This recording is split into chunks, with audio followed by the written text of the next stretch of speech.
আসসালামু আলাইকুম, কেমন আছেন সবাই? এই তো আমরা আলহামদুলিল্লাহ ভালো আছি। আজকে আমরা ২ বোন মিলে সন্ধ্যার সময় বের হলাম। আমাদের বাসার পাশে মহারাজার মোড়, সেখানে একটা চটপটির দোকান দেয় মামা। সেখানে যাব। প্রায় যাওয়া হয়, তো আমরা আজকে বের হলাম ওখানেই যাওয়ার জন্য। কিন্তু কি করব, যে একদমই মনটা খারাপ হয়ে গেল যে মামার দোকান বন্ধ। এটা দেখে এত পরিমাণে মনটা খারাপ হচ্ছিল। অনেকদিন পর আজকে মামার দোকানে এসেছিলাম।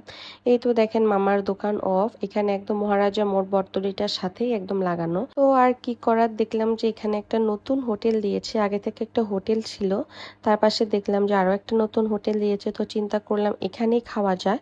কি খাবো সেটাই ভাবতেছিলাম। চটপটি খেতে আসলাম, আর আসে দেখি উল্টাপাল্টা যত সব খাওয়া দাওয়া, যেগুলা খাওয়ার আমার একদমই মন ছিল না আর কি। তো দেখলাম তাদের এখানে বেশ অনেক রকমের খাবার দাবার আছে। তো আমরা একটা বট দিলাম অর্ডার, আর দিলাম একটা পরোটা আর একটা হালিম। হালিমটা বেশ ভালো, অনেক পরিমাণে গোস্ত ছিল।